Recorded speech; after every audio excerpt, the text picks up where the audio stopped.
नाम इकरा है और मेरा ताल्लुक लाहौर से है। लोग मुझे बहुत खुशकिस्मत समझते हैं, मगर मैं शायद इस दुनिया की सबसे बदकिस्मत लड़की हूँ। कई साल पहले जब मैं कॉलेज में थी तो एक लड़के से मेरी फेसबुक पर दोस्ती हो गई। उस लड़के का नाम उस्मान था। वो बहुत ही सुलझा हुआ लड़का था। मैं अपनी फैमिली के साथ शहर में रहती थी, जबकि उस्मान हमारे आबाई गांव में रहता था। दोस्ती के बाद हम एक दूसरे से फोन पर बात करने लगे और एक दिन हम दोनों को एक दूसरे से बेहद मोहब्बत हो गई।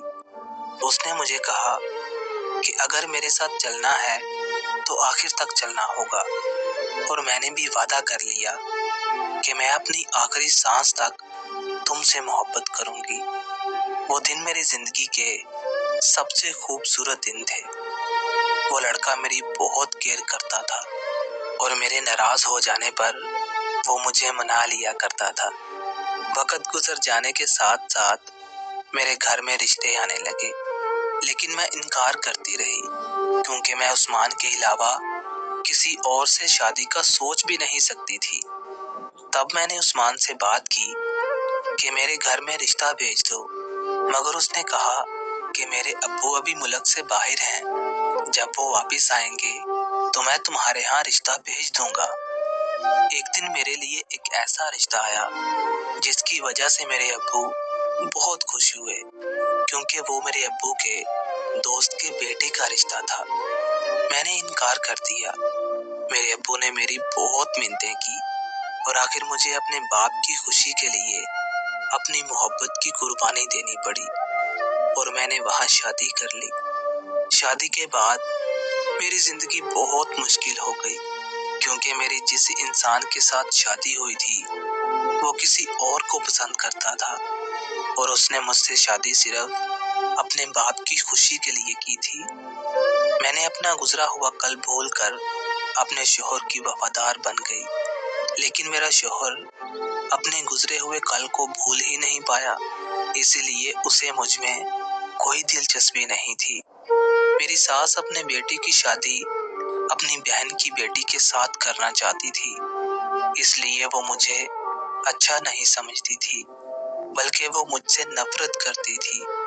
और फिर मेरी शादी के 3 महीनों बाद मेरे शौहर ने मुझे मेरे माँ बाप के घर छोड़ दिया और 2 दिन के बाद मुझे तलाक भेज दी। मुझे तलाक देने की वजह भी नहीं बताई गई। मैं हर वक्त रोती रहती थी कि आखिर मेरी गलती क्या है। मेरे अब्बू मेरे सामने नहीं आते थे क्योंकि वो अपने फैसले पर शर्मिंदा थे।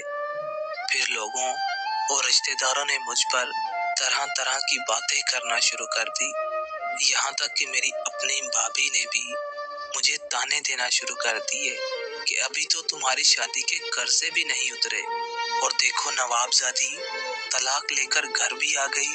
फिर मेरी जिंदगी में मेरा उस्मान वापस आ गया और मुझे हौसला देने लगा। हम दोनों फिर से एक दूसरे से मोहब्बत करने लगे। हमें 1 साल गुजर गया और हम बहुत खुश थे, क्योंकि उस्मान का वालिद बैरून मुल्क से वापस आ रहा था। मैंने उस्मान को बोला कि उनके आते ही हमारे घर रिश्ता भेज देना, लेकिन किस्मत ने यहाँ भी मेरे साथ जुल्म किया, क्योंकि उस्मान के वालिद पाकिस्तान आते ही इस दुनिया से रुखसत हो गए। उनका इंतकाल हो गया और उस्मान को कई दिनों तक अपना होश ही नहीं था। लेकिन जब उसने होश संभाला तो उसके घर की जिम्मेदारियां उसके सर पर थी। फिर जैसे तैसे करके अपने घर की कफालत संभालने में लग गया। वो घर की जिम्मेदारियों में ऐसा पड़ा कि उसे अपनी कोई परवाह ही नहीं रही। कुछ अरसे के बाद उसने अपनी एक बहन की शादी की। उसकी बहन की शादी के बाद मैंने उस्मान से हमारी शादी की बात की तो उसने मुझे जवाब दिया कि अभी मेरे घर के हालात ठीक नहीं। मेरा यकीन मानो, जैसे ही मेरे घर के हालात ठीक होंगे मैं अपने घर वालों को तुम्हारे यहाँ रिश्ते के लिए भेज दूंगा।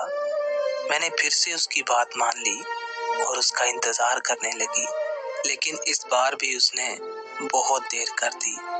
मेरे घर फिर से रिश्ते आने लगे, مگر میں نے شادی سے صاف صاف انکار کر دیا۔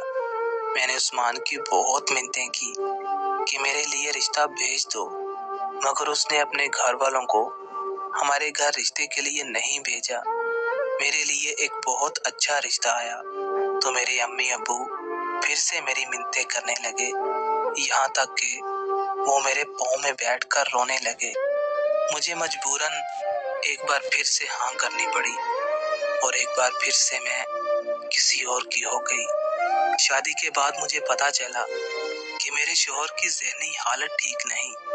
اس کی تو ایک الگ ہی دنیا ہے جس میں میرا کوئی مقام نہیں اور نہ ہی میری کوئی جگہ ہے۔ میں اس کے ساتھ نہ دکھ کی بات کر سکتی تھی اور نہ سکھ کی۔ گھر میں میری حیثیت ایک نوکرانی جیسی تھی۔ ایک مہینہ پہلے ہی میری عثمان سے بات ہوئی تھی۔ میں نے اپنے سارے دکھ درد اس کے ساتھ شیئر کر دیے اور اس نے مجھے بہت حوصلہ دیا، مگر ایک ہفتہ پہلے ہی اس کی بھی شادی ہو گئی۔ جیسے میں کسی اور کی ہو گئی، ویسے ہی میرا عثمان بھی کسی اور کا ہو گیا۔ آج میں سوچتی ہوں کہ کاش میں نے اپنے والدین کی بات نہ مانی ہوتی، بلکہ اپنے دل کی سنی ہوتی تو آج میں عثمان کے ساتھ ہوتی۔